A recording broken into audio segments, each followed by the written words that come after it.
ایک بوڑھا بندہ باہر نکلے, بندہ کہے جی میں یہ گھر خریدنا چاہتا ہوں. عقیل شاہ جی وہ کہے کہ میں بیچ دیتا ہوں. بندہ کہے جی تو مالک ہے؟ وہ کہے نہیں میں مالک کا سسر ہوں.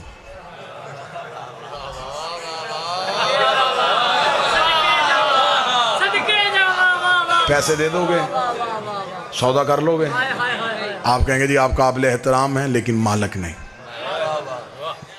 آپ وہیں سے باہر نکلے, سامنے سے کچھ بندے آ رہے تھے. کہاں سے آ رہا بھائی؟ میں سودا کرنے کے لیے گیا تھا تو وہ گھر پہ مالک تو تھا نہیں, سسر تھا. وہ کہہ رہا تھا مجھے پیسے دے دے. میں نے کہا نہیں میں تو مالک کو دوں گا, تمہیں واپس آ. وہ کہیں جی ہم بیچ دیتے ہیں. آپ مالک ہیں؟ نہیں ہم مالک کے یار ہیں.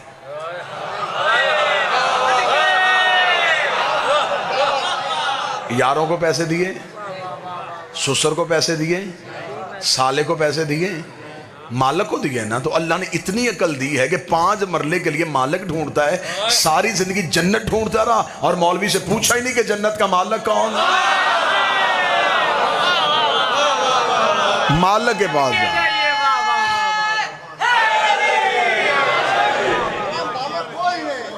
بندے نے اگر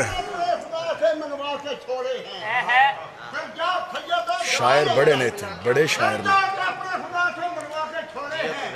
بسم اللہ.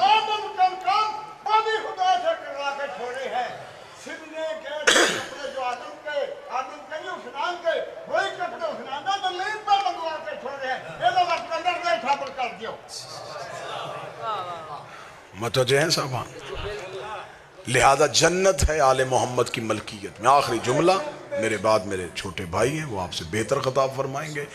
5 مرلے جگہ کے لیے بندے کاغذ دیکھتے ہیں. جنت کی ملکیت دیکھنی, آپ قرآن میں تجھے رجسٹری دکھاؤں. میں قرآن میں تجھے بے نامہ دکھاؤں. اللہ نے سودا کیا ہے جنت کا, رجسٹری قرآن میں ہے. سورہ دہر میں مالکوں کا نام لکھا ہوا ہے.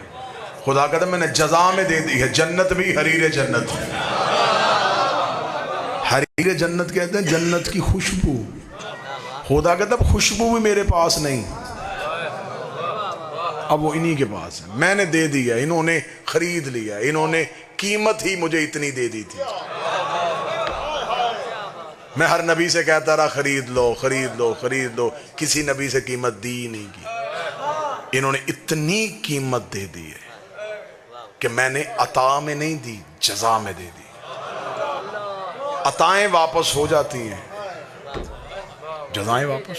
انہوں نے پوری قیمت دے کے مجھ سے خرید لی ہے. خدا کہتا اب ان کی ہے, اب بیٹے کے ہاتھ بکوائیں یا بہلول کے ہاتھ بکوائیں. اب ان کے بچے بیچیں یا ان کے نوکر بیچیں, اب ان کی ہے, ان کی ملکیت ہے. اب یہ جسے مرضی بکوا دے. ہر نبی نے جنت کی قیمت امت سے مانگی بڑی. ہر نبی نے اپنی امت سے کہا جنت دوں, امت نے کہا دے. نبی نے قیمت مانگی, 50 نمازیں پڑھو, 3 ماہ کے روزے رکھو, میرے ساتھ یہ مل کے کام کرو. امت گھبراتی رہی, لوگ جنت سے پیچھے ہٹتے گئے. ہر نبی نے جنت اتنی مہنگی رکھی, لوگ دیکھ دیکھ کے ترستے رہے. حسین کے دروازے پہ حسین نے اتنی سستی کی, اتنی سستی کی, جسے بندے سجدوں میں ڈھونڈ رہے تھے حسین نے ایک آنسو میں رکھ دیا.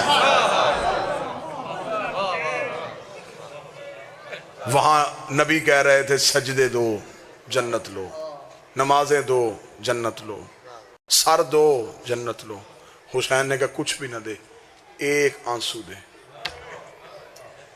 لے مجھ سے جنت. اب اگلی سطر کہوں گا, کوئی ہائے کہہ دے گا تو اس کی مہربانی ہے. حسین نے لی مہنگی, بیچی سستی.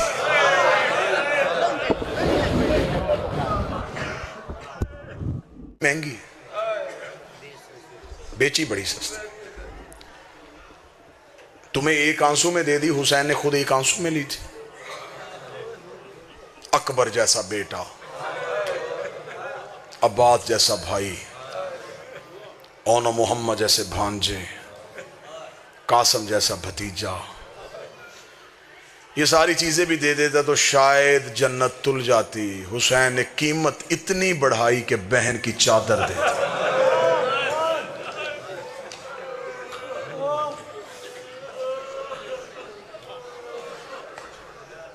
بیٹی کے در دے دیے۔ اللہ مان۔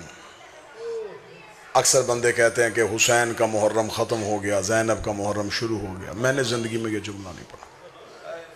حسین کا محرم بھی بہن کا محرم تھا، بہن کا محرم بھی حسین کا محرم۔ بزرگ ذاکر پڑھتے تھے، جو اونٹ پہ تھی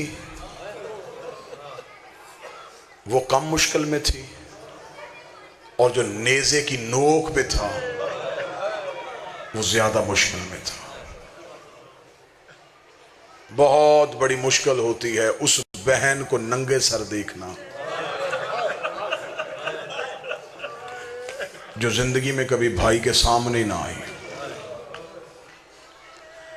بھائی کربلا میں سو گیا، بہن کربلا میں خیمے سے اٹھی، جلے ہوئے خیمے کی راکھ سے علی کی بیٹی نے اپنا پہلا قدم باہر نکالا۔ تاریخ انسانیت حیران رہ گئی۔ بی بی کربل سے چلی کوفہ آئی، کوفہ سے چلی شام آئی، 72 بازاروں سے گزری، 144 گلیوں میں کھڑی رہی، 288 موڑوں پہ پتھر کھائے،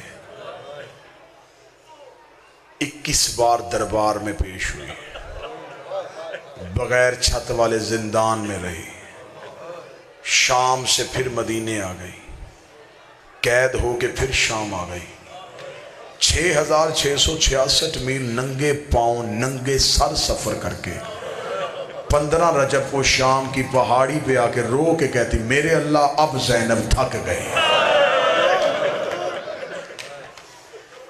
تیرا دین بچ گیا، میری نسل چلی گئی، تیرا کلمہ بچ گیا، میرا نمازی چلا گیا۔ کربلا کے بعد جو پہلی منزل سیدوں پہ آئی وہ کوفہ تھی۔ علی کی بیٹی سے شام میں ایک عورت نے پوچھا تھا، بی بی سب سے زیادہ ظلم کہاں ہوا؟ فرمایا شام میں۔ بی بی سب سے زیادہ مصیبت کہاں آئی؟ فرمایا شام۔ بعض اوقات بندے کہتے ہیں جی ذاکر بڑا سخت مصائب پڑ گیا۔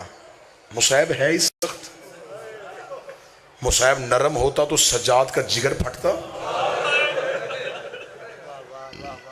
مجھے نہیں پتا کہ کون کیا پڑھتا ہے، لیکن مجھے علی کی عزت کی قسم جب کتابوں سے روایت پڑھتے ہیں تو کئی بار سوچتے ہیں کہ یہ روایت منبر پہ کیسے پڑھیں گے۔ سامنے نرم دل لوگ بیٹھے ہوتے ہیں، سامنے سید بیٹھے ہوتے ہیں، یہ روایت کیسے پڑھیں گے؟ پھر انہیں لفظوں کے غلاف چڑھاتے ہیں، اشاروں کی زبان میں منتقل کرتے ہیں، بدل بدل کے روایت آپ کو سناتے ہیں، تو پھر آپ اتنا روتے ہیں۔ آپ کو صرف ذاکروں نے اتنا سنایا کہ شام میں پتھروں کی بارش ہوئی، میری قوم نے رو رو کے برا حال کر لیا، میرے سر پہ عباس کا علم رکھ۔ صرف پتھروں کی بارش نہیں، شام کی عورتوں نے کھولتا ہوا پانی علی کی بیٹیاں بیٹھی، جس کے ہاتھ میں برتن تھا اس نے برتن پھینک دیا، جس کے ہاتھ میں گرم پانی تھا اس نے ابلتا ہوا پانی پھینک دیا۔ خود مولا سجاد کہتے ہیں جب بازار شام عبور کیا، دیوار کے ساتھ لگ کے کھڑی ہوئی علی کی بہویں، سجاد کہتا میں پہچان ہی نہیں سکا ان میں اکبر کی ماں کون ہے، اصغر کی ماں کون ہے، قاسم کی۔ بازار شام تو پڑھا ہی نہیں گیا، بازار شام پڑھے وہ جس نے پڑھنے کے بعد مر جانا ہو، بازار شام سنے وہ جس نے سننے کے بعد مر جانا۔ خبر ہی نہیں کہ شام میں کتنا ظلم ہوا۔ بی بی نے کہا سب سے زیادہ ظلم شام میں ہوا۔ عورت نے پوچھا بی بی سب سے زیادہ مصیبت؟ فرمایا شام میں۔ عورت نے سوال بدلا، اس نے کہا بی بی سب سے زیادہ تکلیف کہاں ہوئی؟ علی کی بیٹی نے کہا کوفے میں۔ اس نے کہا بی بی ظلم شام میں، تکلیف کوفے میں کیوں؟ سید بیٹھے ہو تم پہ واجب ہے ہائے کرنا، امتی ہو تو سر جھکا لینا، نہ آنسو آ سکے سر جھکانا بی بی کی غربت پہ۔ بی بی رو کے کہتی سب سے زیادہ تکلیف کوفے میں اس لیے ہوئی، شام والیوں کو نہیں پتا تھا میں کون ہوں، کوفے کی ہر عورت کو پتا تھا میں علی کی بیٹی ہوں۔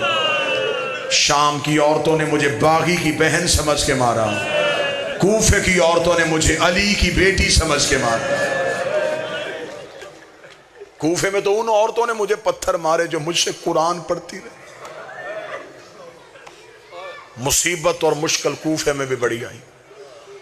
بی بی کا اونٹ کوفے کا صدر دروازے پہ گیا، پہلا بازار کوفے کا آیا، یہاں علی کی بیٹی روئی، رو کہتی سجاد جی اماں، ظالم سے کہا میں اس بازار سے نہیں گزروں گی۔ مولا سجاد کی آواز ہے اماں کیا مجبوری ہے؟ رو کہتی سجاد کیسے گزروں، اس گلی میں حبیب کا گھر ہے، اور دعا کیا کرو کسی نوکر کے گھر کے سامنے سے کوئی سردار اجڑ کے نہ گزرے، اس گلی میں حبیب کا گھر ہے۔ اماں حبیب تو کربلا میں مارا گیا، سجاد حبیب کا بیٹا مکان کی چھت پہ کھڑا ہے، میں اس کے سامنے بغیر چادر کے گزروں؟ مولا سجاد نے ظالم سے کہا کمینہ بازار بدل، اس نے کہا ہمیں رستہ بدلنے کا حکم نہیں، ہم نے اسی بازار سے گزرنا ہے۔ علی کی بیٹی کی رو کے آواز سجاد اس سے کہ اگر اسی بازار سے گزرنا ہے تو ایک کام کر، میرا اونٹ حبیب کے مکان کی چھت کے قریب کر۔ سجاد رو کہتے اماں پہلے کہہ رہی تھی گزروں گی کیسے، اب مکان کی چھت کے قریب کیوں جا رہی ہے؟ رو کہتی آ تو گئی ہوں، اس کے بیٹے کو باپ کا پرسہ تو دے لوں۔ او بی بی تیری غربت کے صدقے تیرے 9 مارے گئے، تجھے رونے کوئی نہیں آیا، تیرے گھر سے 72 جنازے نکلے، تجھے پرسہ دینے کوئی نہ آیا۔ رو کے کہتی میرا اونٹ کر حبیب کے مکان کی چھت کے قریب، میں حبیب کے بیٹے کو حبیب کا پرسہ دوں۔ بی بی کا اونٹ مکان کی چھت کے قریب ہے، زیادہ سے زیادہ 1.5 منٹ سلام، رو سکو رونا، چیخ مار سکو چیخ مارنا، ہائے کہہ سکو ہائے کہہ۔ جب بی بی کا اونٹ حبیب کے مکان کی چھت کے قریب آیا، حبیب کا بچہ چھت پہ کھڑا تھا، بی بی دیکھ کے کہتی ہو بچہ قیدیوں کا تماشا دیکھ۔ بچہ آنکھوں پہ ہاتھ رکھ کے کہتا مجھے منع کیا ہے میرے بابے نے، ہم قیدیوں کا تماشا نہیں دیکھتے۔ بی بی کی آواز چھت پہ کیوں کھڑا ہے؟ رو کے کہنے لگا میں تو عراق کی طرف منہ کر کے کھڑا ہوں۔ بی بی رو کہتی تیرا عراق میں کون آیا ہے؟ رو کے کہتا وہاں میرا مولا آیا ہوا ہے، میرا بابا مولا سے ملنے کے لیے گیا ہے، میرے بابا کو میرے مولا کا خط آیا تھا، میں روز چھت پہ کھڑا ہو کے اپنے بابے کا راہ دیکھتا، کہیں دور سے میرا بابا آتا ہوں۔ اتنا کہنا تھا، بی بی تڑپی، بی بی کہتی یا بنیا علیہ، او بیٹا قریب آ۔ بی بی نے اتنا کہا بچہ ہٹنا شروع ہو گیا۔ جب بچہ چند قدم پیچھے ہٹا، بی بی نے رو کے کہا میں بلا رہی ہوں تو آ کیوں نہیں رہا؟ اس نے جو جواب دیا بندہ پڑھے علی ولی اللہ جگر نہ پھٹ جائے۔ بی بی نے کہا میں بلا رہی ہوں تو آ کیوں نہیں رہا؟ بچہ رو کہتا بی بی میں نے پہلی بار کوئی عورت قیدی دیکھی ہے، میں نے آج تک کوفے میں مردوں کے ہاتھ بدے دیکھے تھے، اللہ جانے تیرے ہاتھ چھڑوانے والے کہاں چلے گئے اور تیرے ہاتھ کی جرم میں باندھے۔ بی بی رو کے کہتی میرا جرم بعد میں پوچھنا، پہلے جلدی کر، اپنی ماں کو کہہ چھت پہ تجھے قیدن بلا رہی ہے۔ حبیب کے بیٹے کے چہرے پہ سرخی آئی، دیکھتا بی بی میں اپنے بابے کے بعد گھر کی غیرت کا وارث ہوں، میری ماں کبھی بھی مکان کی چھت پہ نہیں آئی، وہ علی کی بیٹی کی کنیز ہے، وہ زینب سے قرآن پڑھتی رہی ہے۔ اتنا جملہ کہنا تھا، حبیب کے سر نے پرواز کیا، مکان کی چھت پہ آیا، آواز آئی ماں کو کہے آگ لگا برکے کو، دروازے پہ علی کی بیٹی کھڑی ہے، دروازے پہ محمد کی بیٹیاں۔ اللہ اللہ اللہ